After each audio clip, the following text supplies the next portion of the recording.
Hello everyone. Daily current affairs classes में youth power academy में daily current affairs magazine आती है और आपकी क्लासेस होती हैं। तो आप ज़्यादा से ज़्यादा हमसे चैनल पे जुड़िए और हमारी जो मैगजीन है ये जो यूपीएससी का सिलेबस है उसके अकॉर्डिंग है। और जीएस पेपर 1, पेपर 2, पेपर 3, इस इस तरह से जो है वो मैगजीन को डिवाइड किया गया है। और सारे जो भी इम्पोर्टेंट आर्टिकल्स होते हैं जो आपके एग्जाम में बहुत ही हेल्पफुल रहेंगे वो आपको कराए जाते हैं। डेली लाइव क्लासेस चलती हैं 12 बजे से। और अगर आप हमसे लाइव क्लासेस में जुड़ना चाहते हैं तो चैनल पे जाके लाइक करिए, सब्सक्राइब करिए, साथ ही जो नंबर है उस पर आप कांटेक्ट कर सकते हैं। तो चलिए आज का क्लास स्टार्ट करते हैं। आज आपका 21 फरवरी है। तो जो भी इम्पोर्टेंट न्यूज़ है, आजकल इंडिया एआई समिट चल रहा था 16 फरवरी से। और तो उसमें काफ़ी सारी चीज़ें हुई हैं एआई से रिलेटेड। उसके काफ़ी सारे आर्टिकल्स हैं, जैसे कैसे एआई का यूज़ टीचिंग में करना है, एजुकेशन में करना है, एग्रीकल्चर में, स्पेस में। इसके अलावा सुप्रीम कोर्ट है यूएसए का, वहां पे उन्होंने जो ट्रम्प ने टैरिफ रखे हैं उसके अगेंस्ट रूलिंग आई है इनकी। तो क्या चीजें हैं हम समझेंगे। फिर और भी आर्टिकल्स हैं डिफेंस से रिलेटेड, एक्सपोर्ट प्रमोशन मिशन है। और हमारा ऑयल मार्केट का कंसर्न्स है, क्योंकि अभी यूएस और ईरान का जो टेंशन है वो काफी बढ़ गया है। हो सकता है कुछ दिनों में यूएस ईरान पे अटैक करे या एक एग्रीमेंट हो जाए। तो देखना होगा कि आगे क्या क्या चीजें होती हैं। तो चलिए हाँ। आज का क्लास स्टार्ट करते हैं, है ना। तो चलो स्टार्ट करते हैं। World day of social justice, health education से रिलेटेड हम्म। था। 20 फरवरी को world day of social justice इसको हम्म। मनाया जाता है। और ये इवेंट होता है जो कि इक्वालिटी और ह्यूमन राइट्स को प्रमोट हम्म। करने के लिए बनाया गया है। और ये दिन जो है वो 2007 में यूनाइटेड नेशंस ने इसको स्टैब्लिश किया था, तभी से इसको सेलिब्रेट किया जा रहा है कि जो भी इंडिविजुअल्स हैं सबका जो ह्यूमन राइट्स है उसको प्रोटेक्ट किया जाए। ठीक है। 1 मिनट, ये स्क्रीन शेयर। 20 फरवरी को मनाया जाता है सोशल जस्टिस डे। ठीक है। और यही है कि इसमें जो इंटरनेशनल ऑर्गेनाइजेशन है उनको कॉपरेशन को बढ़ावा देने के लिए जो है वो बनाया गया है। फिर अब चूंकि एआई समिट चल रहा है तो अभी न्यू दिल्ली में हो रहा है, भारत मंडपम में। और खत्म हुआ कल, आज लास्ट डे रहेगा इसका। माइक्रोसॉफ्ट ने अनाउंस किया कि ये Microsoft elevate for educators in India ये इनिशिएटिव लॉन्च करेंगे। और इसके तहत ये ट्रेन करेंगे 2 मिलियन टीचर्स को, जो पूरी कंट्री में 2 लाख एजुकेशनल इंस्टीट्यूशंस हैं। बाय 2030 मतलब 2030 तक जो है वो 2 मिलियन टीचर्स को जो है वो एजुकेट किया जाएगा। उनको एआई की ट्रेनिंग जो है वो प्रोवाइड की जाएगी कि किस प्रकार से एआई का यूज करके क्लासरूम टीचिंग को और बेहतर बनाया जा सकता है। और प्रोग्राम की जो शुरुआत है वो दिल्ली में होगी। और इसमें जो है वो दिल्ली में जो 75 सीएम श्री स्कूल्स हैं वहां पे लॉन्च किया जाएगा, वहां द्वारिका और रोहिणी में। और इनिशियल ट्रेनिंग प्रोग्राम इनको दिया जाएगा। और ये जो अनाउंसमेंट है माइक्रोसॉफ्ट की तरफ से किया गया, इसमें सीबीएसई, एनसीईआरटी, एआईसीटीई और नेशनल काउंसिल फॉर वोकेशनल तो एजुकेशन एंड ट्रेनिंग लाइब्रेरी में इनके द्वारा दो पार्टनरशिप बच्चों को बोला रहेगा। था मैम, अगर क्लास ज्वाइन करनी है तो फिर। हाँ हाँ। और तो यही है कि कैसे जो है वो एजुकेशन सिस्टम में जो है वो एआई को इंटीग्रेट किया जाए। तो अब चूंकि पूरा एआई का चला है तो काफी सारी इस तरह की चीजें जो है वो हुई हैं। और इसके पहले अगर हम अपना नेशनल एजुकेशन पॉलिसी देखें 2020 का, तो उसमें भी ये चीज है कि जो हमारा एजुकेशन है उसमें ज्यादा से ज्यादा एआई को इंक्लूड किया जाए। और गवर्नमेंट ने कहा है कि 26-27 का जो एकेडमिक सेशन रहेगा उसके उसमें स्कूल के करिकुलम में एआई को इंट्रोड्यूस कर दिया जाएगा। ठीक है। तो अब चूंकि एआई का ट्रेंड ग्लोबली बढ़ रहा है तो इसको देखते हुए सारी चीजें इंपॉर्टेंट हो जाएंगी। मतलब आगे आने वाले टाइम में एआई की हेल्प से काफी जो है वो एजुकेशन सिस्टम को बेहतर बनाया जाएगा और काफी सारे चेंजेस हमें देखने को मिलेंगे। अभी जैसे हमने देखा था आईटी सेक्टर में, जैसे आईटी में घोषणा हुई इंफोसिस के शेयर्स वगैरह काफी गिर गए थे। वहां पे भी एआई एक उन्होंने जो एंथ्रोपिक है उसको अपना टूल लेके आए। तो माना जा रहा है कि जो आईटी बेस्ड इंडस्ट्री है वहां पे तो 60-70% तक लोगों की जो जॉब्स है वो जा सकती हैं। इसके अलावा एजुकेशन की अगर हम जैसे बात कर रहे थे तो इसमें तुम्हारा टीचिंग जो है वो अब नए मेथड से हो जाएगा, उसमें एआई का यूज किया जाएगा। तुम्हें हो सकता है रोबोटिक टीचर्स मिले पढ़ाने के लिए, चीजों को एक्सप्लेन करने के लिए। तो काफी सारे चेंजेस आगे आने वाले टाइम में हमें हर सेक्टर में देखने को मिलेगा। फिर इंडिया का चाइल्डहुड कैंसर सर्वाइवरशिप आउटकम्स, इससे रिलेटेड इंफॉर्मेशन थी। अ, इंडिया का पहला नेशन वाइड रजिस्ट्री जो कि चाइल्डहुड कैंसर को ट्रैक करेगा, इसका जो है वो स्टार्ट किया गया है। और इसमें जो है वो इन्होंने पूरा स्टडी किया और उनकी जो फाइंडिंग्स हैं वो the Lancet regional health south east Asia in फरवरी, इसमें जो है वो पब्लिश हुआ है। और इसमें जो काफी सारे सेंटर्स पे स्टडी किया गया, उसमें ऐसे बच्चे जिनको कि कैंसर हुआ था जो सरवाइव किए, इसमें जो डेटा है 5419 सर्वाइवर्स, इनको जो है वो कंसीडर किया गया और देखा गया कि किस प्रकार से जो डायग्नोसिस है, अगर इनिशियली डायग्नोसिस होती है तो 94.5% तक जो है वो चांसेस होता है कि बच जाए, सर्वाइवल जो है वो रहता है। ठीक है, हर 100 बच्चे पे। तो मतलब इनिशियल के अगर ईयर्स में जो है वो डायग्नोसिस हो जाती है तो सर्वाइवल रेट जो है वो ज्यादा है। और ये जो स्टडी की गई इसका टाइटल दिया गया लॉन्ग टर्म आउटकम्स। हाँ हेलो। मैम। हाँ, ये जो स्टडी थी इसका वो किया गया long term outcomes of the Indian childhood cancer survivorship, C2S short. और ये एक मल्टी सेंटर स्टडी रही जिसमें पूरा 10 साल का डेटा जो है वो देखा गया, समझा गया कि बाद कैंसर से जो प्रभावित बच्चे हैं कैसे उनका ट्रीटमेंट किया गया और उसके बाद में उनका क्या क्या चीजें रही। तो इस पे ये पूरा स्टडी जो है वो हुआ है। और ये जो पूरी रजिस्ट्री उन्होंने डेवलप की है, ये Indian national paediatric oncology group है, इन्होंने इसको पूरा डेवलप किया और देखा कि क्या क्या जो है वो कैंसर के उसमें किस प्रकार का सर्वाइवल रहता है, बच्चों को किस प्रकार से केमोथेरेपी वगैरह दी जाती है, किस तरह का ट्रीटमेंट दिया जाता है, क्या उनका उसके वजह से जो है वो प्रॉब्लम्स हो सकती हैं या जो भी हैं, ये सारी चीजें इसमें जो है वो स्टडी किया गया। और चूंकि कैंसर जो है वो बढ़ रहा है, बच्चों में भी काफी जो है वो कैंसर की जो घटनाएं हैं वो बढ़ रही हैं। तो ये चूंकि लाइफ थ्रेटनिंग डिजीज होती है, तो किस प्रकार इसको अर्ली जो है वो डिटेक्ट करके और ट्रीट किया जाए, तो इस पे काफी जो है वो फोकस है। और इसको ज्यादा से ज्यादा जो है वो कम करने के लिए जो है वो कोशिश किया जा रहा है। फिर एआई इन एजुकेशन, इसमें क्या-क्या चैलेंजेस हैं और क्या-क्या रिफॉर्म्स हो सकते हैं, इस पे पूरा एक ये अच्छा एडिटोरियल है। और इसमें बताया गया है कि काफी सारे जो है वो चैलेंजेस हैं अभी, और जो यंग पीपल हैं उनको पीछे नहीं छूटना चाहिए। पूरा ये जो सिस्टम है एआई को इंटीग्रेट किया जा रहा है, तो ज्यादा से ज्यादा बच्चे उसमें जुड़े, इनरोल हों और बेहतर तरीके से जो है वो काम कर सकें। अब इसमें बताया गया है कि अभी जो डेटा दिया गया कि जो 24-25 का एकेडमिक ईयर था उसमें 20 मिलियन के अराउंड जो बच्चे थे उनका क्लास वन में एनरोलमेंट हुआ पूरे कंट्री में। ठीक है। और इसके अलावा जो हायर एजुकेशन है उसमें भी जो है वो एनरोलमेंट में इंक्रीज हुआ है, लगभग 4.3 करोड़ जो है वो रहा 2021-22 में। फिर 2024-25 की अगर तुलना में देखें तो 26% का ज्यादा जो है वो इंक्रीज मिला। तो मतलब इनरोलमेंट बढ़ रहा है। यहाँ पे तो और 14-15 लेकिन लिखा है ना मैम? हाँ, 14-15 के कंपेयर में मतलब 14-15 से कंपेयर करके ज्यादातर अभी जो डेटा है उसको बताते हैं, क्योंकि ये जो करंट गवर्नमेंट है इसका 10-11 साल हो गया है। तो क्या हम्म। हुआ इन 10-11 सालों में, उस पे ये ज्यादा से ज्यादा डेटा को फोकस करते हैं। उसमें बताया गया है कि काफी सारे एनरोलमेंट तो बढ़े हैं, असेसमेंट मेथड को भी चेंज किया गया है। जो एक इन्हीं मतलब अभी तक जो एजुकेशन सिस्टम था वो पुराने उस पे था, उसको और चेंज किया गया है, एक तरह से पूरी ओवरहॉलिंग किया गया है। अब ओवरहॉलिंग के बाद अब नए तरीके के टेक्नोलॉजिकल एडवांसमेंट हो रहे हैं जिसमें कि एआई आ गया है। तो कैसे एआई का जो चैलेंज है इसको देखते हुए इसको रिफॉर्म किया जाए पूरा। तो इसके लिए जो नेशनल एजुकेशन पॉलिसी है उसमें काफी सारे सजेशन हैं।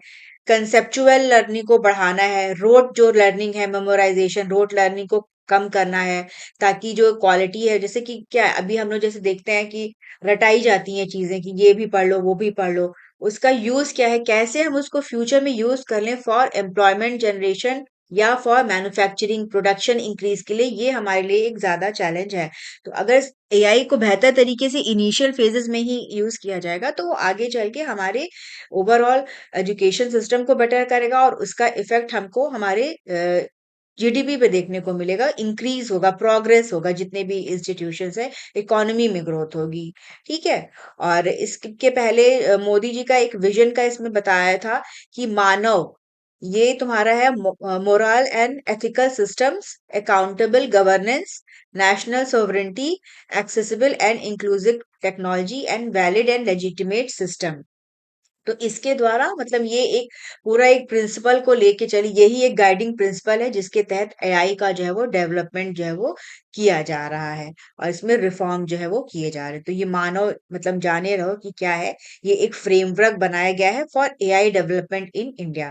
तो ये पूछा जा सकता है, जैसे प्रीलिम्स में अगर आ जाए कि ये क्या है, तो इसको मतलब आप आराम से कर लोगे। ठीक है। फिर छत्तीसगढ़ हाई कोर्ट का भी एक रूलिंग आई है जिसमें काफी विवाद हो गया है लीगल डेफिनेशन ऑफ रेप को लेके। तो मतलब ये काफी इसकी वजह से कंट्रोवर्सी जो है वो हुई है। ये एक काफी पुराना केस था 2004 का, और इसमें जो कॉन्विक्ट था उसको जो है वो छोड़ दिया गया। और इसमें 2013 की अगर हम बात करें तो निर्भया रेप केस हुआ था, उसके बाद से काफी सारे चेंजेस किए गए थे। जो रेप क्लॉज थे पहले जो है वो काफी, उसमें जो डेफिनेशन थी वो काफी नैरो थी, और उसमें सिर्फ जो है वो पेनिट्रेशन जो है, पेनाइल वेजिनल पेनिट्रेशन, उसी को डेफिनेशन में रखा गया था।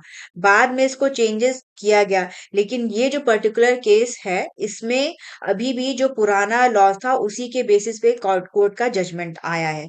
तो इसको लेके काफी इसका विरोध हो रहा है। और अगर हम 2013 के क्रिमिनल लॉ अमेंडमेंट एक्ट की बात करें तो इसने जो डेफिनेशन है रेप की उसको भी काफी चेंजेस किए हैं। और इसमें जो है वो कई तरह से दिखाया गया है कि फीमेल को किसी भी तरह से अगर मतलब हार्म पहुंचाया जाता है तो उसको डेफिनेशन में इंक्लूड किया गया है। पहले जो है वो पेनिट्रेटिव सेक्स को ही जो है वो इसमें रखा गया था। तो ये है, तो ये इशू जाने रहो कि क्या है, क्यों, क्योंकि ये भी जो है वो वुमेन से रिलेटेड इशू है, सोसाइटी से रिलेटेड इशू है। इस तरह की चीजें कभी कभी मेंस में लिखने के लिए, क्या ऐसे हुआ था? राइटिंग में छत्तीसगढ़ यूज में क्या हुआ किया है? जाए। ये छत्तीसगढ़ का केस है, यहाँ पे एक रेप केस हुआ था 2004 में।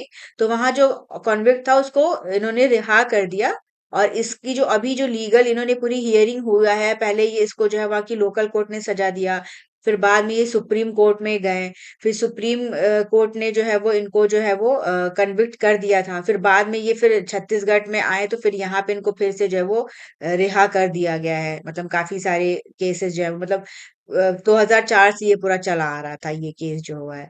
तो इसमें इन्होंने कहा है कि अगर पेनिट्रेशन नहीं हुआ है तो वो रेप का उसको दर्जा नहीं दिया जाएगा, इस आधार पे छोड़ा है इन्होंने। ठीक है। तो तो ये उसकी एक कंट्रोवर्सी हो रही है। हाँ, तो एक इन्होंने इसको एक आधार मान के जो अपराधी है उसको छोड़ा, तो इसी की वजह से कि भैया आप ऐसे अगर फीमेल की डिग्निटी को वो करते हैं तो आपको इतनी आसानी से अगर छूट मिल जाएगी तो ये वो जो है वो अच्छी सिचुएशन नहीं है। और 2013 की बात करें तो बहुत प्रोटेस्ट भी हुआ था, जिसकी वजह से फिर ये जो केसेस होते हैं इनका जो डेफिनेशन है उसको वाइड किया गया, कि बाकी एज ए टचिंग को भी मतलब अगर कोई आपका नॉन कंसेंशुअल किसी भी प्रकार का ये सब चीजें हैं तो इसको जो है वो इसमें रखा गया। तो अब इसी पे बात हो रही है कि जो जजमेंट आया है तो इसका काफी विरोध हो रहा है कि ये क्योंकि पुराना केस था, तो पुराने केस को उसी टाइम के जो लॉस हैं उसी के आधार पे जजमेंट आया है। तो इस चीज को लेके पूरा विवाद है। तो ये जाने रहो कि क्या केस ये था, इसको यूज किया जाता है, जा सकता है मेंस में, राइटिंग वाइटिंग में। फिर चेरी ब्लॉसम फेस्टिवल होता है जापान में, और यहाँ पे माउंट फूजी है, ये काफी फेमस वहाँ पे फेस्टिवल होता है। तो जापान ने यहाँ पे जो पूरा फेस्टिवल होता है इसको जो है वो भी कैंसिल कर दिया है इस साल का। और यहाँ पे एक अराकू यामा सेंगेन पार्क है। तो यहाँ पे उन्होंने कहा है कि लास्ट ईयर जापान में काफी जो टूरिस्ट हैं वो विजिट किए, अराउंड 43 मिलियन लोग वहां पे गए थे, जो कि हाईएस्ट नंबर था। मतलब इतने ज्यादा टूरिस्ट वहां पे इसके पहले कभी नहीं गए थे। और वहां पे टूरिज्म की वजह से ये काफी जो है वो यहाँ पे इशू हुआ, निगेटिव इम्पैक्ट कह लो टूरिज्म का। इसकी वजह से लोग वहां पे जैसे कचरा फेंकना, ठीक है, और लोगों की जो प्राइवेट होम्स है उनके आसपास जाना, शोर मचाना, तो उससे वहां पे काफी जो है वो लोगों को प्रॉब्लम हुई। तो इस बार गवर्नमेंट ने कहा है कि हम ये जो ब्लॉसम फेस्टिवल है इसको जो है वो कैंसिल कर दे रहे हैं, बिकॉज ऑफ टूरिस्ट बिहेवियर। तो माउंट फूजी का लोकेशन कई बार, मतलब ये माउंट फूजी एक इम्पोर्टेंट जगह है, तो ये पूछा भी जा सकता है ये कहाँ पे है।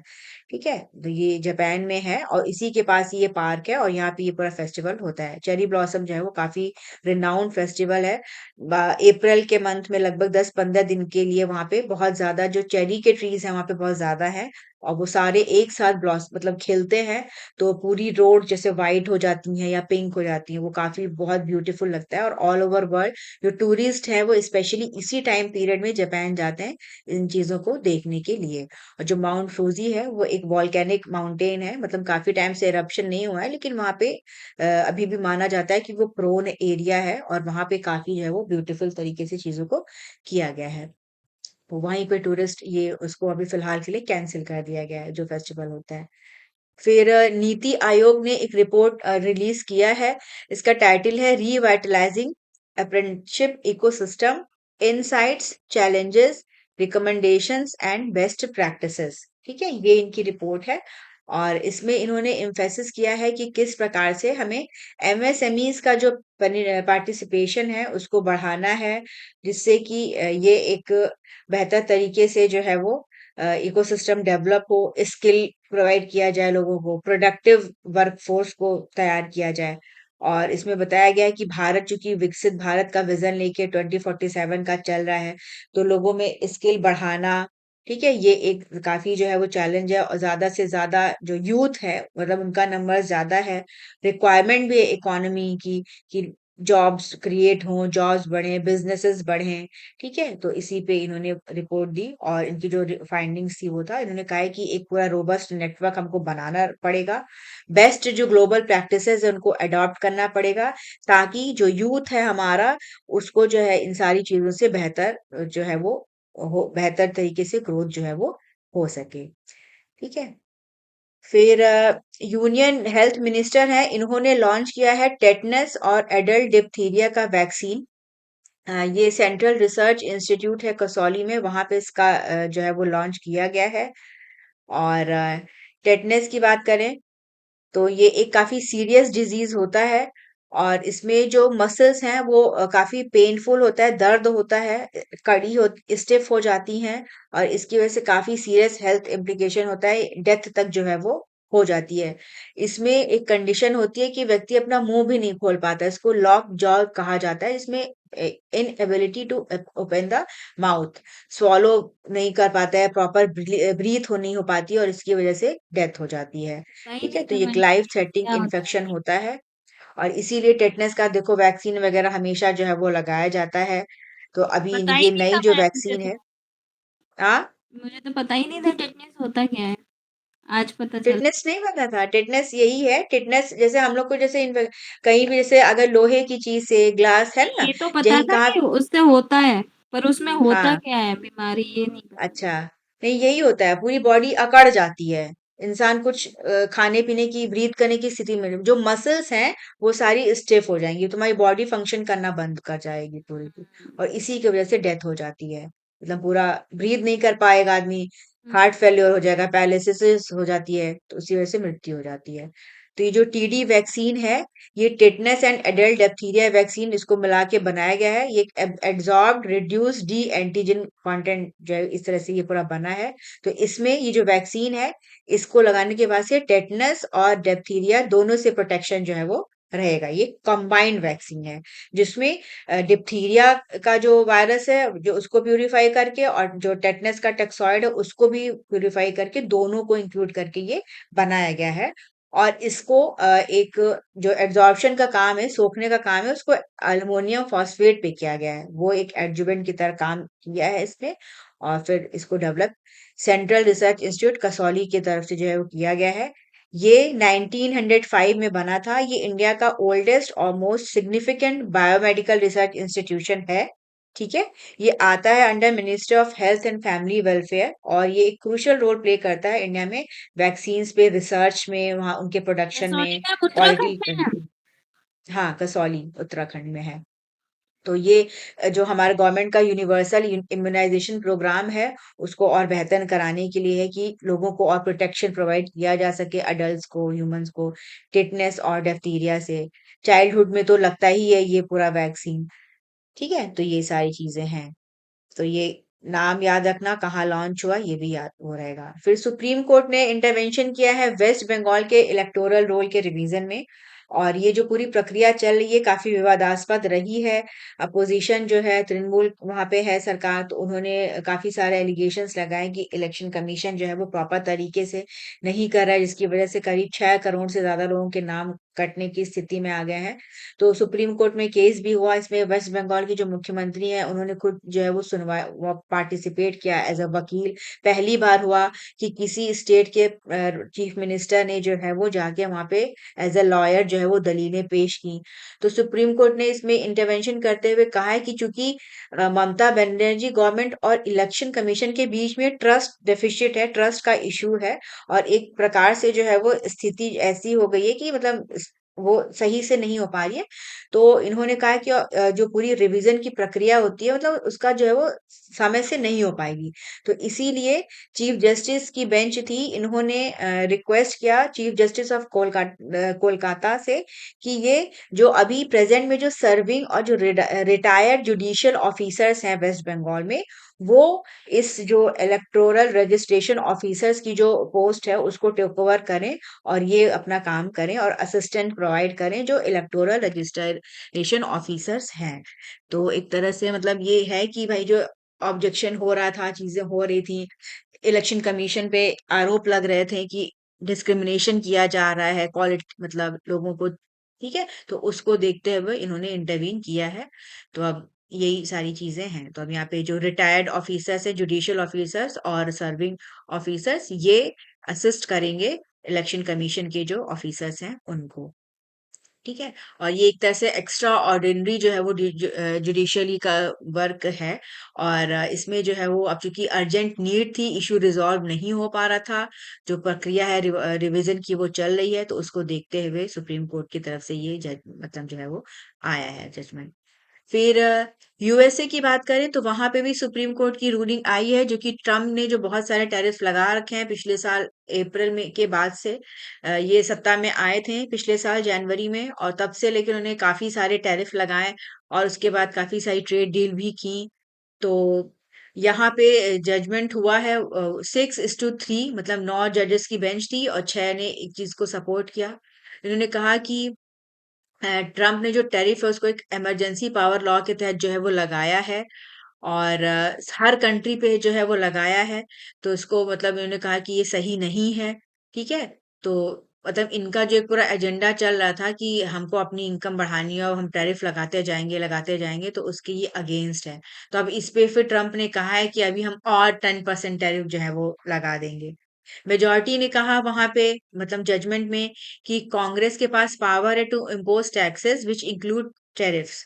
और इन्होंने कहा कि जो वहां पे चीफ जस्टिस हैं जॉन रॉबर्ट्स, कि that the framers did not vest any part of the taxing power in the executive branch.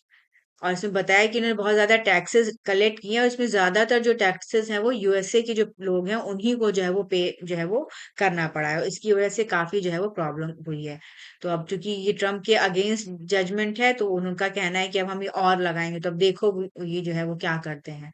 ठीक है। और अभी इन्होंने कहा है कि आप रोक दीजिए जितने भी आपने टैरिफ वगैरह लगाए रखे हैं। तो अब इसी पे ये कह रहे हैं कि हम नहीं मानेंगे, करेंगे। तो देखो आगे क्या होता है। अभी 1-2 दिन में चीजें और जो है वो क्लियर होंगी कि किस प्रकार का टैरिफ रहता है। मतलब ये इनका विवाद जो है वो चलता रहेगा।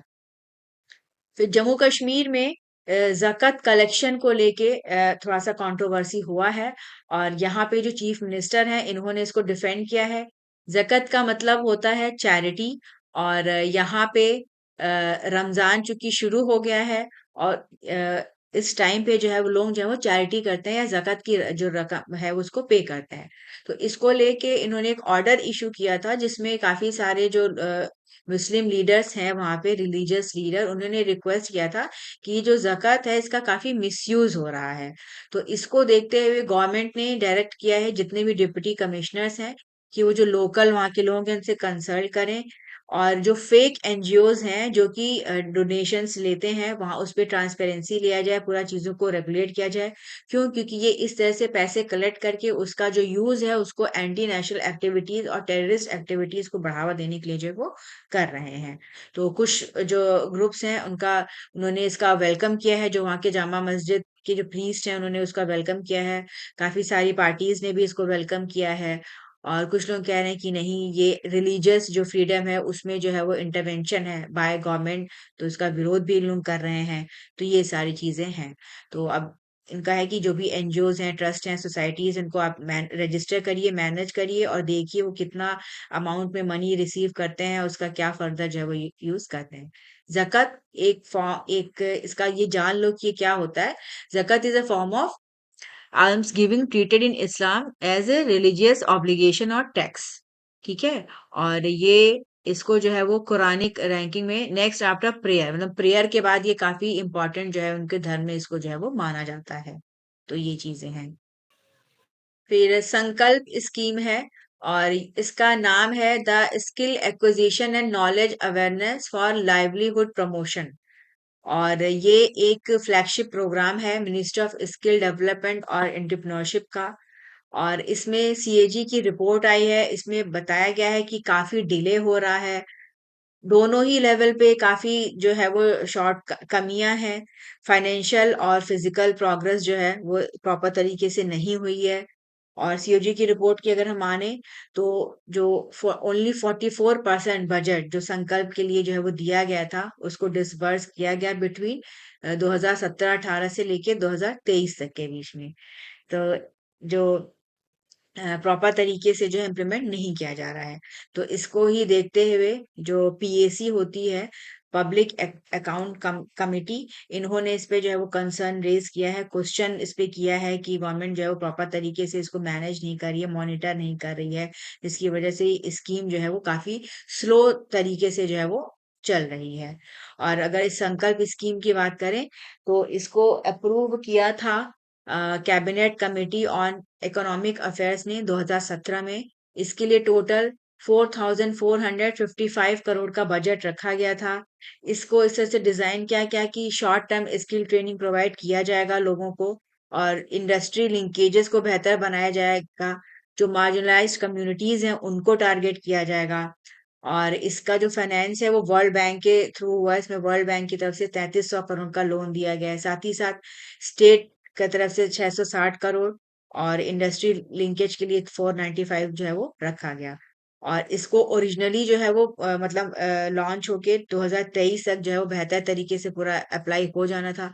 फिर बाद में इसको एक्सटेंड किया गया 2024 के लिए, बट अभी भी इसमें प्रॉपर तरीके से काम नहीं हो रहा है, तो इसको लेके है। तो संकल्प ये अभी स्कीम जो है वो इम्प्लीमेंट नहीं हुई जान है। लो अभी तक सही तरीके से इम्प्लीमेंट नहीं की। यही सीएजी की रिपोर्ट में आया है कि प्रॉपर तरीके से कुछ भी नहीं हो रहा है और जो फंड्स हैं उन्हीं को अभी तक यूज नहीं कर पाए हैं 2018 से लेके अभी मान लो 2026 आ गया। ठीक है। तो स्किल डेवलपमेंट के लिए और वोकेशनल ट्रेनिंग के लिए जो है ये स्कीम थी और सही तरीके से अभी इम्प्लीमेंट नहीं हो पा रही है।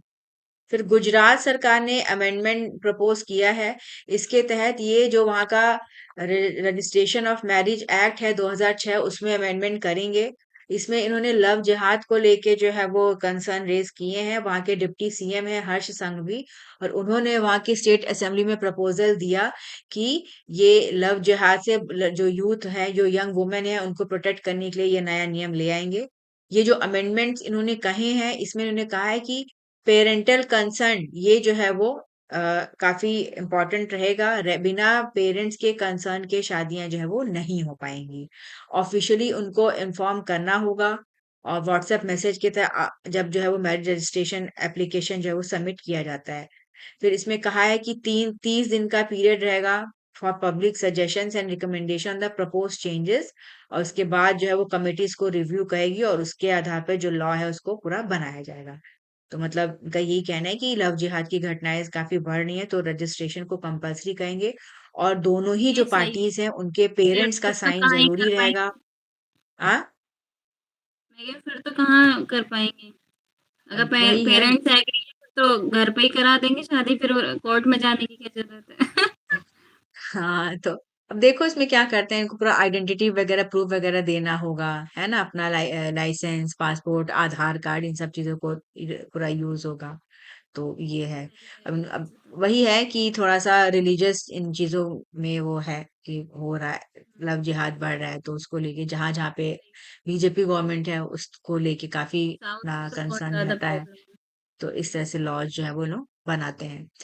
फिर दिल्ली हाई कोर्ट की रूलिंग आई है और इसमें इन्होंने कहा है कि पब्लिक यूरिनल और ओपन गार्बेज बिन्स इनका जो है वो प्रेमाइसेस में होना, जहाँ पे लोग रहते हैं, ये right to live with dignity in a clean and healthy environment, इसको जो है वो वायलेट करता है।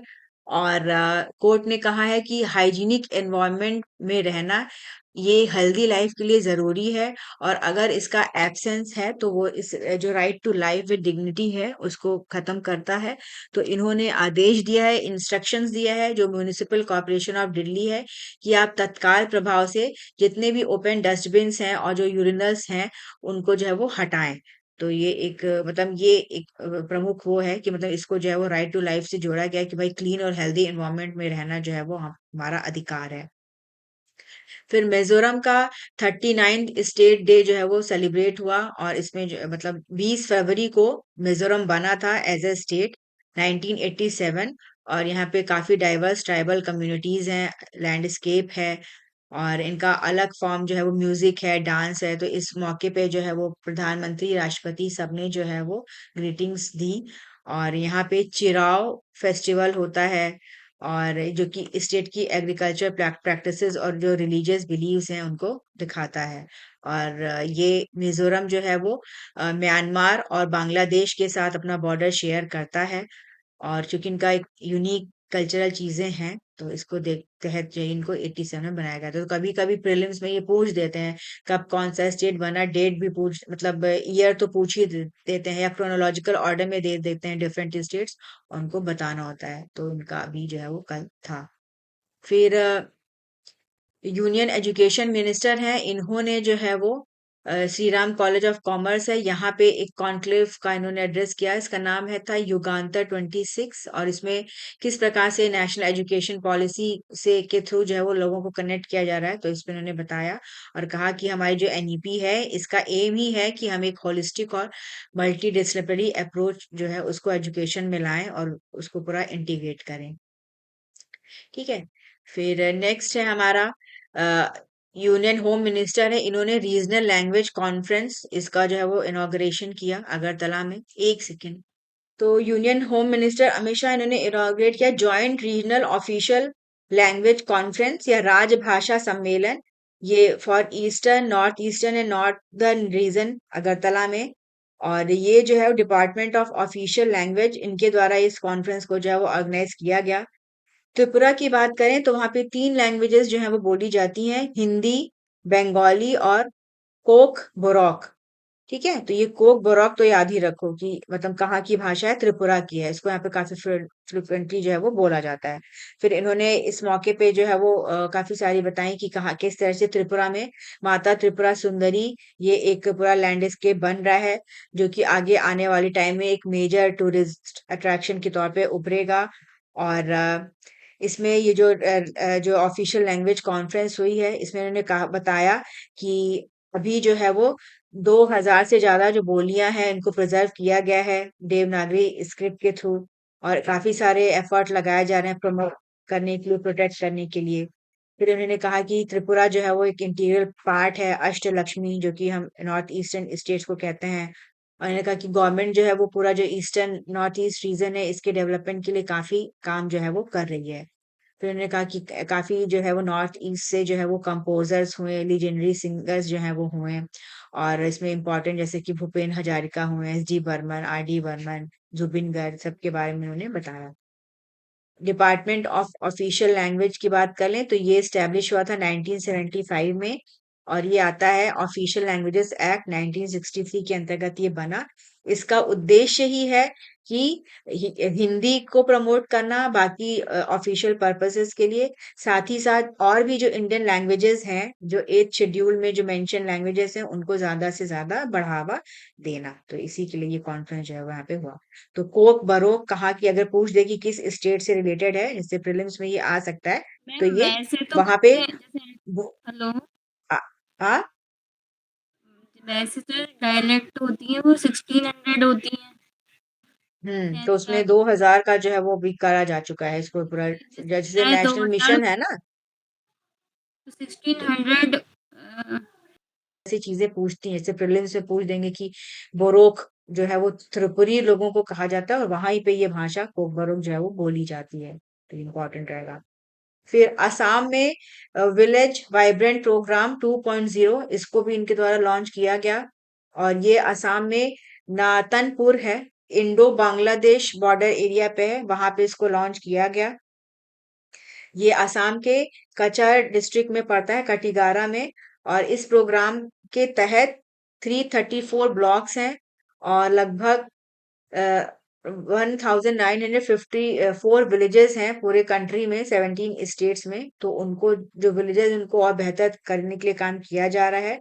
असम में 140 बॉर्डर विलेजेस हैं, और इसके पूरा इनको डेवलप किया जाएगा, ताकि चूंकि ये हमारे बॉर्डरिंग जो कंट्रीज हैं उनसे जुड़े हुए गांव गांव हैं, तो वहां पे जो इंफ्रास्ट्रक्चर है उसको बेटर करना, ठीक है, वहां पे सारा टेलीकम्युनिकेशन को बेहतर करना, उस चीज के लिए ये विलेज वाइब्रेंट प्रोग्राम जो गवर्नमेंट की तरफ से चलाया गया, कनेक्टिविटी को बेहतर करना, क्वालिटी बढ़ाना, लाइफ जो वहाँ पे लोग हैं उनकी। क्यों? क्योंकि अगर कोई वॉर की सिचुएशन या कोई इस तरह की सिचुएशन होती है, तो इन सब से जो है वो उनको जो है वो काफी इंफॉर्मेशन भी मिलती है। ये क्रूशियल रोल जो है वो प्ले करते हैं, मतलब तो उस सिचुएशन में तो सरकार का एम है कि इसको ज्यादा से ज्यादा बेहतर तरीके से और डेवलप किया जाए। तो ये पहले इनिशिएटिव जो है वो लॉन्च हुआ था। तब इसका 2.0 जो है वो नए तरीके से जो है वो बांग्लादेश बॉर्डर से जुड़े एरिया में, क्योंकि असम से काफी इन्फिल्ट्रेशन आता है थ्रू बांग्लादेश, तो इस वजह से जो है वो इधर इसको जो है वो चलाया लॉन्च किया गया है। ठीक है। तो इससे जो जितने आसपास के गांव हैं उनमें जो सर्विसेज है उनको और बेहतर किया जाएगा।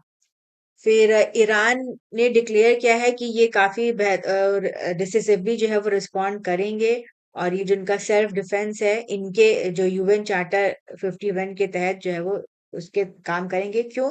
क्योंकि ऐसा लग रहा है कि यूएस जो है वो अटैक कर सकता है ईरान के ऊपर, काफी प्रेशर क्रिएट किया जा रहा है। और यूएस की तरफ से जो उनका फ्लीट है, उनकी वॉरशिप्स वगैरह जो है वो भेजी जा रही हैं, जो आसपास का कतर जो उनका मिलिट्री बेसिस है वहां पे। तो सिचुएशन काफी टेंस है। तो अब देखो आगे आने वाले टाइम में क्या होता है। फिर सऊदी अरेबिया, इन्होंने कहा है कि हम कंसीडर कर रहे हैं कि यूरेनियम का एनरिचमेंट करेंगे अपने बॉर्डर्स में। और इन्होंने एक बोला है कि न्यूक्लियर डील करेंगे यूनाइटेड स्टेट्स के साथ, और फिर यूरेनियम का इनरिचमेंट करेंगे। इनरिच जो यूरेनियम होता है उसको जो है वो न्यूक्लियर रिएक्टर्स में भी यूज कर सकते हैं, और वेपन्स में भी जो है वो यूज कर सकते हैं। तो अब देखो आगे आने वाले टाइम में सऊदी अरेबिया का क्या वो रहता है। यूरेनियम का काफी पूछा जाता है। यूरेनियम इनरिचमेंट एक ऐसी प्रक्रिया है जिसमें यूरेनियम 235, इसको जो है वो यूरेनियम में कन्वर्ट करते हैं और इनरिच किया जाता है, और इसका फिर यूज जो है वो किया जाता है। और ये काफी क्रिटिकल स्टेप होता है जो न्यूक्लियर फ्यूल की साइकिल होती है। नेचुरल यूरेनियम में जो है वो 1% से भी कम जो है वो फिसाइल आइसोटोप यूरेनियम 235 होता है। जो न्यूक्लियर रिएक्टर्स हैं, ये इनरिच यूरेनियम की इनको नीड होती है, 3 to 5% तक इनरिचमेंट जो है वो करना पड़ता है, तब जाके इनसे एनर्जी जनरेशन होती है। और जो वेपन ग्रेड यूरेनियम होता है उसमें जो इनरिचमेंट है वो 90% से ज्यादा करना पड़ता है।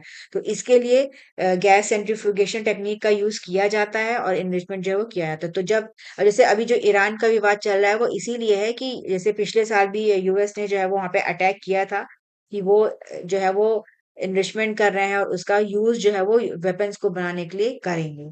तो एक जो न्यूक्लियर वेपन्स बनाने की होड़ है उसमें जो है वो कंट्रोल करने के लिए मतलब यूएस रशिया ये चाहते हैं कि जो कंट्रीज ने बना लिया है उनके पास रहे, बाकी अदर कंट्रीज जो है वो न्यूक्लियर एनर्जी और टेक्नोलॉजी का यूज सिर्फ इलेक्ट्रिसिटी जनरेशन पावर जनरेशन के लिए करें, वेपन्स जो है वो ना बने। तो ये है।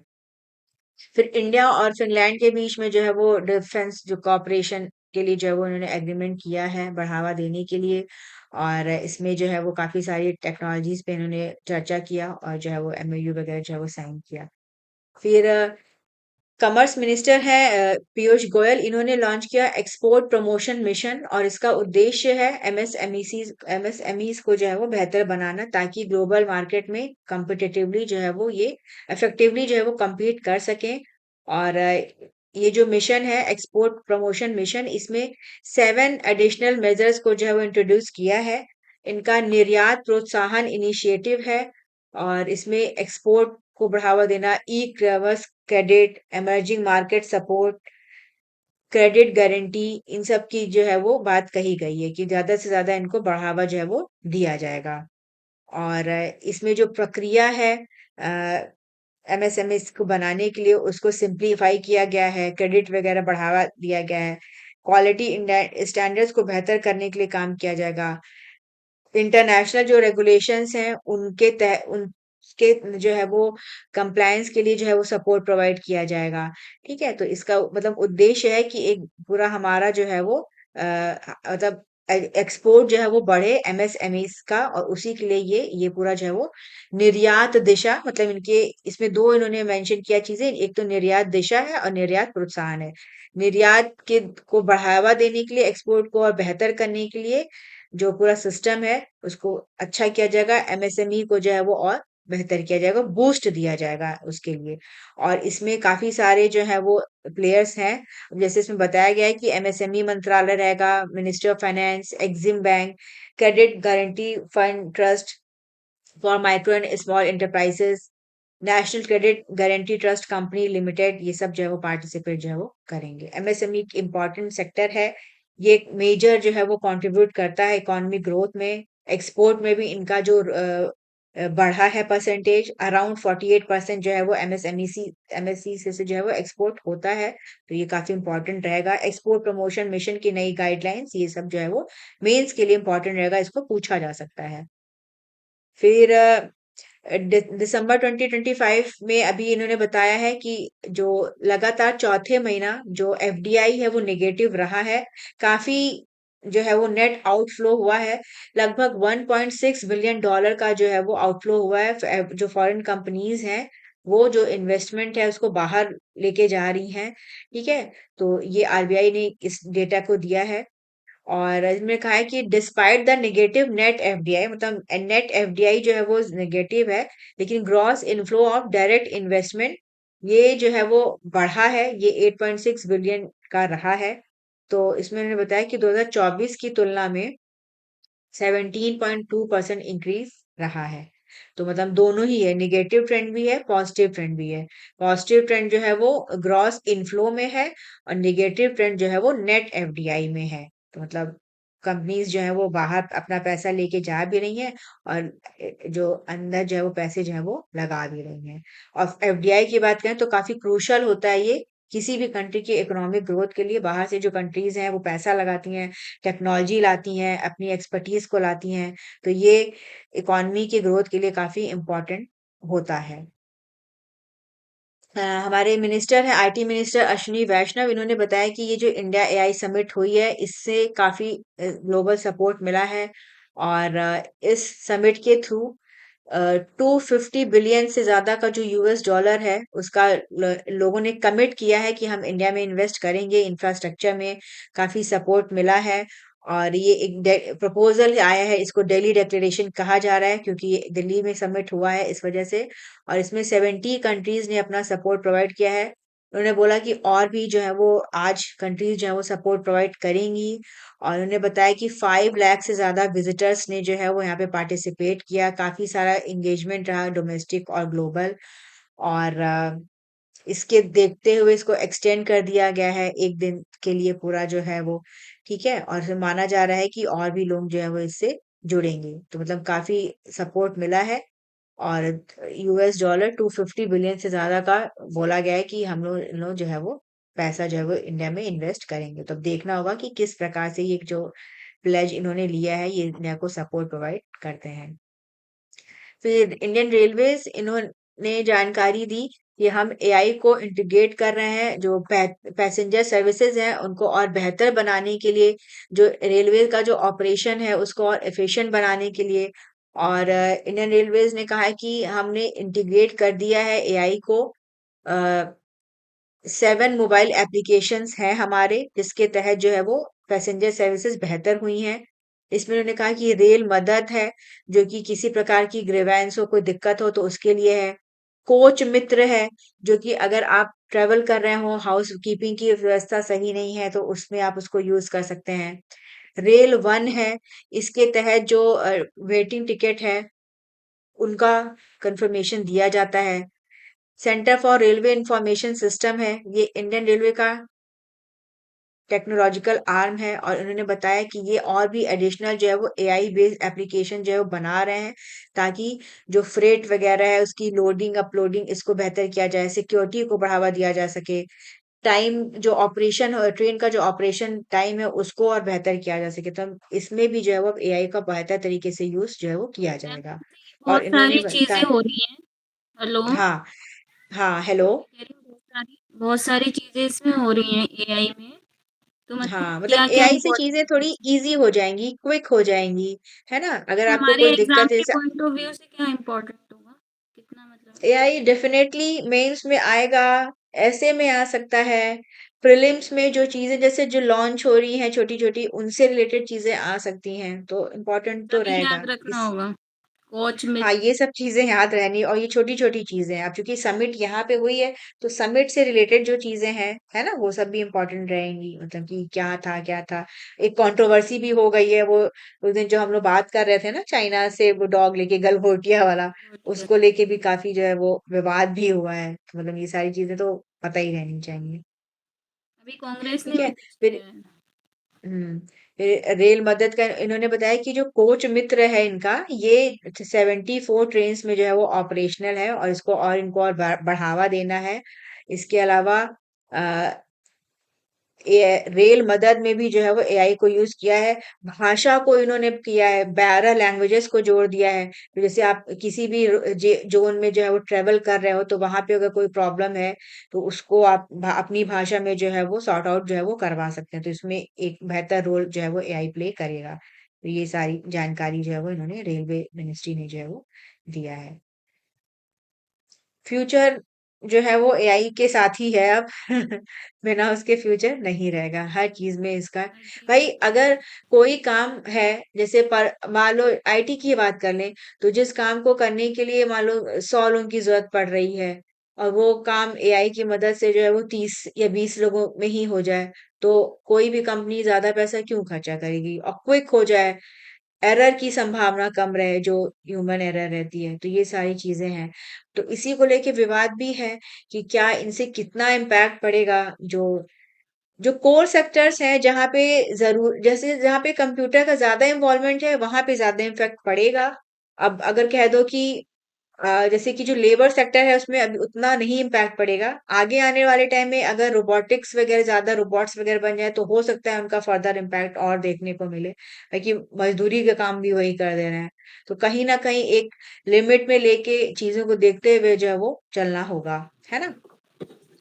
फिर ग्लोबल ऑयल मार्केट में काफी जो है अभी इस टाइम टेंशन बढ़ गया है, यूएस और ईरान के बीच में।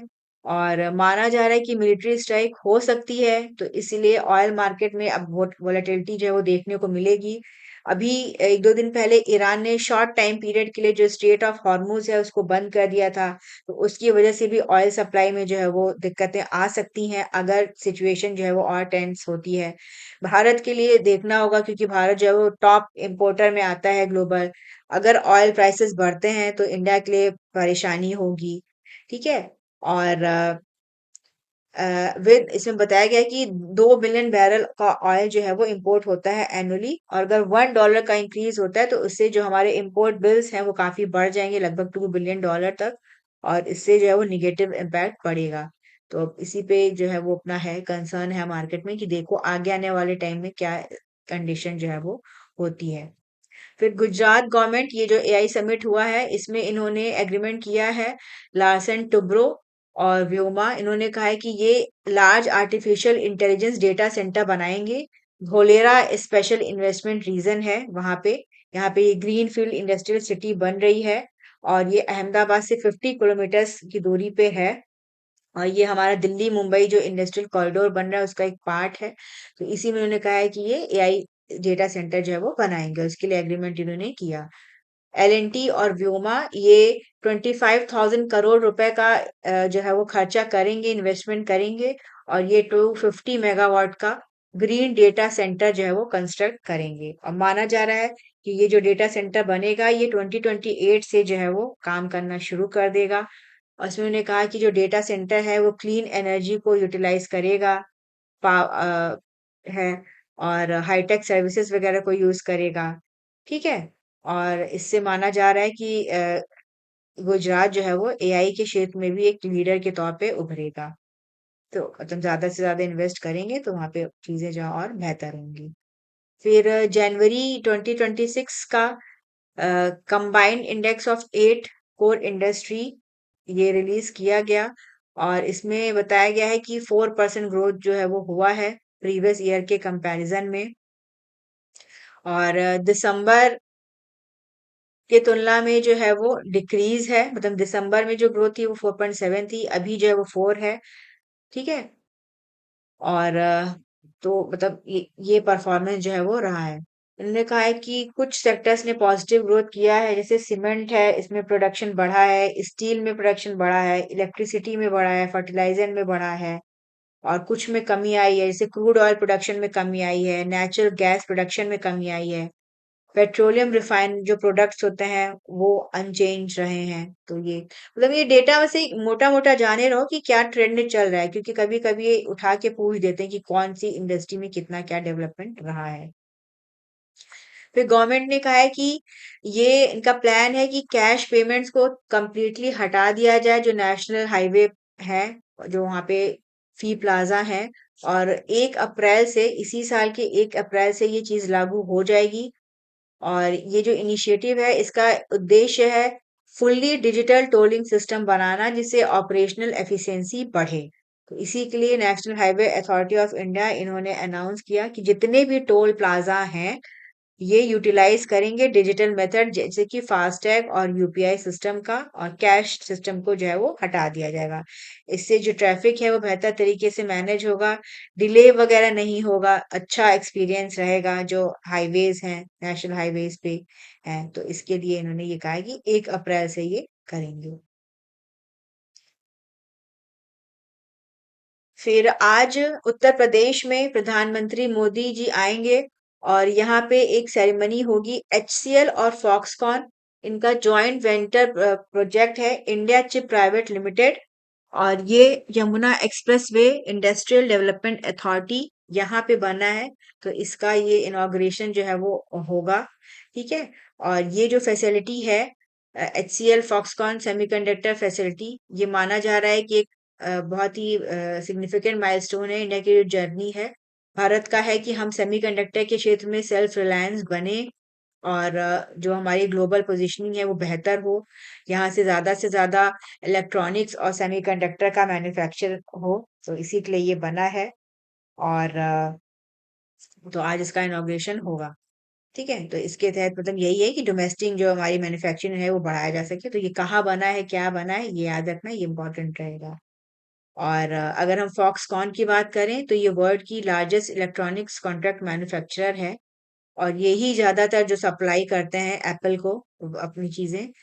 एचसीएल की बात करें तो ये इंडिया की लीडिंग जो है वो आईटी सर्विसेज कंपनी है और यहाँ पे ये पूरा जो है ये बना है। तो और ये नोएडा इंटरनेशनल एयरपोर्ट भी इधर पूरा बन रहा है।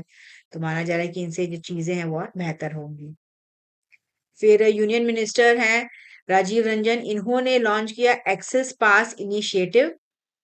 एक्सेस पास इनिशिएटिव का लॉन्च किया for fishing in India's exclusive economic zone और ये वेरावा में जो है वो लॉन्च किया गया है। इससे जो इंडियन फिशरमैन है वो डीप सी वाटर्स, मतलब एक फ्री ऑनलाइन प्रोसेस रहेगा, उसके तहत जो है वो इनको अलाउ किया जाएगा कि ज्यादा से ज्यादा जाके फिशिंग जो है वो कर सकें।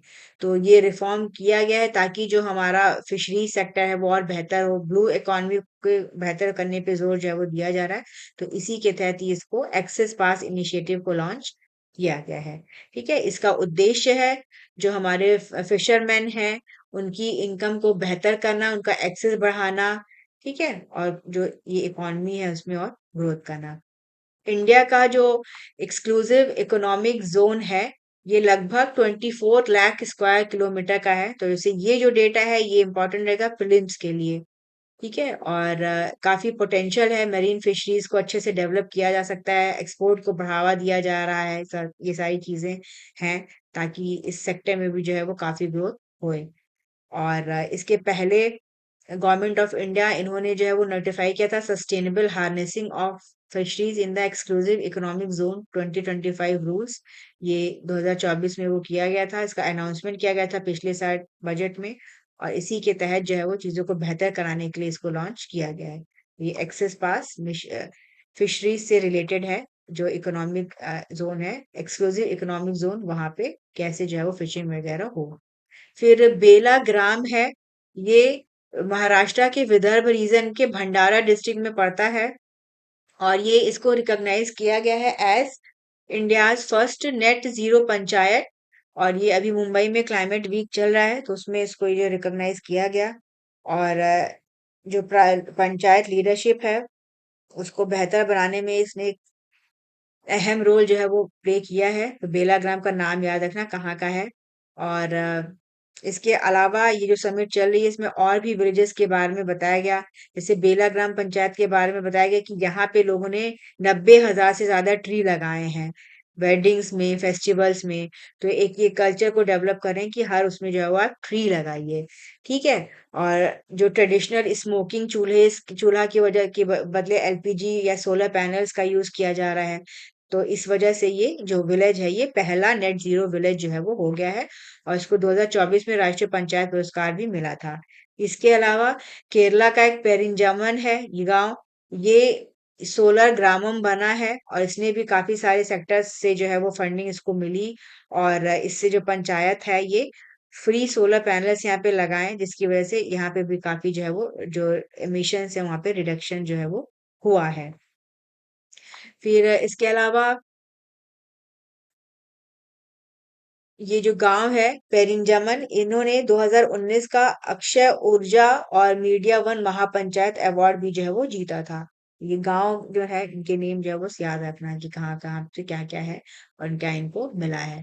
फिर ये कर्नाटका का एक कोलार है, यहाँ पे इन्होंने जो है वो काफी रीजनल डेवलपमेंट किया है, क्लाइमेट चेंज जो मिटिगेशन है उसके लिए काफी काम किया है। जो लेक्स हैं, जो ग्राउंड वाटर है उसको रिचार्ज किया गया है, केमिकल फर्टिलाइजर्स के यूज को कम किया गया है। ठीक है, तो ये सारी चीजें हैं कि कैसे जो है वो ज्यादा से ज्यादा जो विलेजेस हैं उनको और ग्रीन बनाया जाए, क्लीन बनाया जाए। तो ये है। फिर ब्राजील के प्रेसिडेंट ये अभी इंडिया जो एआई समिट हो रही थी तो यहाँ पे विजिट में आए थे। और जो है वो इनका डेलीगेशन आया था और बातचीत हुई जो ब्राजील और इंडिया के रिलेशन है उसको और बेहतर करने के लिए। बात करें तो जो बायलेटरल ट्रेड है दोनों कंट्रीज के बीच में 2025 में हाईएस्ट रहा।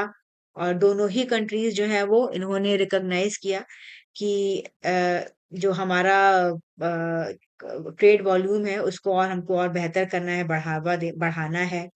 ब्रिक्स की जो प्रेसिडेंसी है इस बार 2026 की वो इंडिया की है। तो ब्राजील का पिछली बार था, इन्होंने अपना टर्म कंप्लीट करने के बाद जो प्रेसिडेंसी है वो इंडिया को हैंड ओवर कर दिया। तो मतलब उन लोगों के साथ पूरा डेलीगेशन के साथ बातचीत हुई और कैसे और रिलेशन को बेहतर किया जाए इस पे काम जो है वो हो रहा है। फिर यूके के भी जो है वो काफी सारे डेलीगेट्स आए हैं। तो हमारे यूनियन मिनिस्टर हैं, इन्होंने जो है वो यूके के एआई और online safety minister Kanishka Narayan है, इनके साथ मुलाकात की इस समिट में। और यहाँ पे इन्होंने कहा कि हम जो है वो काफी रैपिडली हमने एडवांसमेंट किया है टेक्नोलॉजी में, इनोवेशन में। और यहाँ पे एक बात इन्होंने कहा कि इंडिया की जो रैंकिंग है ग्लोबल इनोवेशन इंडेक्स उसमें सुधार हुआ है। 2015 में 81st रैंकिंग थी और 2025 में 38th रैंकिंग है। ठीक है, तो दोनों इन्होंने कहा कि जो हमारा यूके के साथ जो है काफी प्रोग्रेस हुआ है रिसर्च इनोवेशन में। काफी सारे एमओयूज जो है वो साइन हुए 2023 में। और अब जो है वो एआई के क्षेत्र में भी जो है वो इसको और हम बढ़ावा देंगे। तो ये जो ग्लोबल इनोवेशन इंडेक्स में रैंकिंग है ये तो इम्पोर्टेंट रहेगा, आ सकता है। इंडिया और यूएसए इन्होंने पैक्स सिलिका डिक्लेरेशन इसको जो है वो साइन किया एआई समिट के दौरान। और इससे माना जा रहा है कि जो सहयोग है, कोलैबोरेशन है, वो क्रिटिकल मिनरल्स और सेमीकंडक्टर के क्षेत्र में जो है वो बढ़ेगा। और चूंकि जो एआई है स्पेस इस काफी इन्वॉल्व हो रहा है, और एक सेफ और स्ट्रांग जो है वो ग्लोबल सिलिकॉन और टेक्नोलॉजी इकोसिस्टम को बना बढ़ावा देने के लिए जो है वो इसको ले आया गया। पैक्स सिलिका डिक्लेरेशन की बात करें तो चाइना ने जो क्रिटिकल और रेयर एलिमेंट्स हैं इन पे जो टैरिफ था इसको बढ़ाया काफी यूएस के उसके बाद। तो ये इनिशिएटिव को ये लेके आए और जिसके तहत ये इनका काम मतलब ये है कि इसका जो उद्देश्य है कि डिपेंडेंसी जो है वो कम हो सके, और जो फ्री मार्केट को जो है वो बेहतर किया जाए, पार्टनरशिप को और बेहतर किया जाए। तो उसी के लिए ये इनिशिएटिव लेके आए हैं। तो अब इंडिया ने भी इसको ज्वाइन कर लिया है, पहले इंडिया इसका पार्ट नहीं था। ठीक है, और माना जा रहा है कि इससे जो मैन्युफैक्चरिंग वगैरह है उसमें बूस्ट आएगा, है ना, और क्रिटिकल मिनरल्स पे जो डिपेंडेंसी है वो चाइना पे जो है वो कम होगी। फिर आईआईटी मद्रास के रिसर्चर्स हैं, इन्होंने एक पेटेंट किया है एक नई टेक्निक का, जिसके तहत ये ब्लड क्लॉट फॉर्मेशन को जो है वो डिटेक्ट करेंगे। और इसको डिटेक्ट करने के लिए ये रिफ्लेक्टेड लाइट जो होती है इम्प्लांट के टाइम में सरफेस से उसमें जो चेंज होता है उसको यूज करेंगे।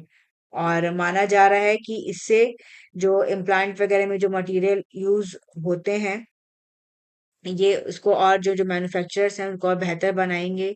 और वाटर की प्योरिटी को भी पूरा टेस्ट करेंगे। तो इसी के लिए नया जो हमने टेक्निक बनाया इसको पेटेंट भी जो है वो करा लिया है। हेमोकम्पैटिबिलिटी इसका मतलब है the ability of a material और medical device to interact with blood without causing adverse reaction. मतलब कोई भी मटेरियल जैसे हमारी बॉडी के अंदर जा रहा है, कोई डिवाइस जा रही है, तो हमारी बॉडी के अंदर जाके उसका कोई एडवर्स इम्पैक्ट ना हो। ठीक है, कोई क्लॉटिंग वगैरह ना हो, बेहतर तरीके से जैसे ऑपरेशन वगैरह होता है, लोगों का हार्ट सर्जरी होता है, वॉल्व का दिक्कत होता है, स्टंट पड़ता है, कैथेटर्स लगते हैं। तो जो बॉडी है वो डिफरेंट तरीके से रिएक्ट जो है वो ना करे। तो इसके लिए ये काफी इंपॉर्टेंट होता है हेमोकम्पैटिबिलिटी। और इसको पूरा किया जाता है कि क्या जो है वो पोस्ट सर्जरी जो मेडिसिन वगैरह उनका क्या इम्पैक्ट पड़ सकता है। तो उसी पे ये लोग रिसर्च कर रहे थे और क्लॉटिंग वगैरह को डिटेक्ट करने के लिए इन्होंने एक नई जो है वो टेक्नोलॉजी इसको जो है वो बनाया है। और इसमें कहा है कि जब ब्लड किसी फॉरेन मटेरियल के उसमें आएगा, तो ये मतलब आता है तो वो स्टार्ट कर देता है क्लॉटिंग करना। तो इसको रोकना बहुत ज़रूरी होता है, नहीं तो फिर जो है वो प्रॉब्लम हो जाएगी। तो इसी के लिए इन्होंने कहा है कि हम ऐसा डिवाइस बनाएँगे जो कि रिफ्लेक्टिव रहेगा और जिससे हम तुरंत जो है वो पता कर लेंगे। ठीक है? जैसे ही टच करेगा तो वो टर्बिड हो जाएगा, जो रिफ्लेक्टिविटी है वो चेंज हो जाएगी और इससे ईज़िली जो है वो अ, जो क्लॉटिंग वगैरह उसको डिटेक्ट करके बेहतर तरीके से उसको और हम लोग काम जो है वो कर सकें। ब्लड क्लॉटिंग की वजह से बहुत ज़्यादा मृत्यु होती है, जैसे ऑपरेशन वगैरह होता है, स्ट्रोक हो जाता है, अटैक हो जाता है। तो उस चीज़ में ये नया जो टेक्नोलॉजी है इसको यूज़ करेंगे। और अब आगे और भी इनका भी रिसर्च हो रहा है, तो देखना होगा इसमें क्या चीज़ें होती हैं। फिर अबू धाबी का एक टेक्नोलॉजी ग्रुप है G42, और एआई चिप मेकर है सेरिब्रास। इन्होंने एक प्लान अनाउंस किया है जिसके तहत ये national scale AI super computer ये बनाएंगे। और इससे जो कंप्यूटिंग कैपेसिटी है वो बढ़ेगी। इन्होंने कहा है कि हम इसको 8 एक्साफ्लॉप या 8000 एआई पेटाफ्लॉप तक जो है वो बढ़ाएंगे। तो इसी के लिए जो है इन्होंने इनके साथ पार्टनरशिप किया। और ये जो सिस्टम है इसको मोहम्मद बिन जायद यूनिवर्सिटी है आर्टिफिशियल इंटेलिजेंस की, इंडिया का जो सीडैक है centre for development of advance computer, इनके बीच में पार्टनरशिप हुआ है और ये इस पे काम करेंगे। करंट की बात करें तो इंडिया में फ्लैगशिप एआई सुपर कंप्यूटर है एरावत है। और ये जो है वो सीडैक पुणे में है, वहां पे है। इसकी रैंकिंग 188 है ग्लोबली। और इसका जो पीक कैपेसिटी है वो 200 एआई पेटाफ्लॉप्स है। इसके अलावा हमारा परम सिद्धि एआई है, और ये भी सीडैक में ही है। इसका 210 जो है वो एआई पेटाफ्लॉप्स है। ठीक है, तो ये दोनों सिस्टम जो है वो कंबाइंड तौर पे जो है वो 840 एआई पेटाफ्लॉप जो है वो डिलीवर करते हैं। तो अगर ये नया बन जाएगा जो सिस्टम, तो ये 8000 एआई पेटाफ्लॉप सिस्टम बनेगा। 19 टाइम मोर पावरफुल रहेगा। तो हमारी जो एआई कंप्यूटिंग कैपेबिलिटीज हैं वो बहुत बढ़ जाएंगी। तो इसी के लिए इनका ये जो है वो साइन हुआ है, एग्रीमेंट किया है इन्होंने। और जो इनका G42 है, इसका ट्रैक रिकॉर्ड काफी अच्छा रहा है। काफी सारे इन्होंने सुपर कंप्यूटर्स वगैरह बनाए हैं। इन्होंने जो है वो यूएसए के साथ भी जो है वो काम किया है। तो माना जा रहा है कि इससे जो हमारा कैपेसिटी है वो बेहतर होगी।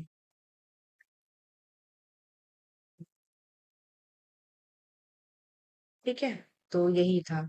और बाकी जो समिट था एआई, ये कंक्लूड हो गया कल। आज इसको थोड़ा सा एक्सटेंड किया गया है, और इसमें वही बताया कि कैसे जो है वो काफी सारे प्लेजेस हुए हैं, इन्वेस्टमेंट को जो है वो बढ़ाया जाएगा। ठीक है, ठीक है मैम। चलो। एआई का आज काफी था, मतलब। तो ये आज का सारा करंट अफेयर्स का न्यूज़ था इम्पोर्टेंट। और आप चैनल पे हमसे ज़्यादा से ज़्यादा जुड़िए।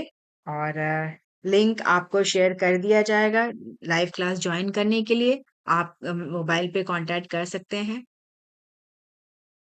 और जो करंट अफेयर मटेरियल है ये आपको टेलीग्राम पे प्रोवाइड कराया जाता है।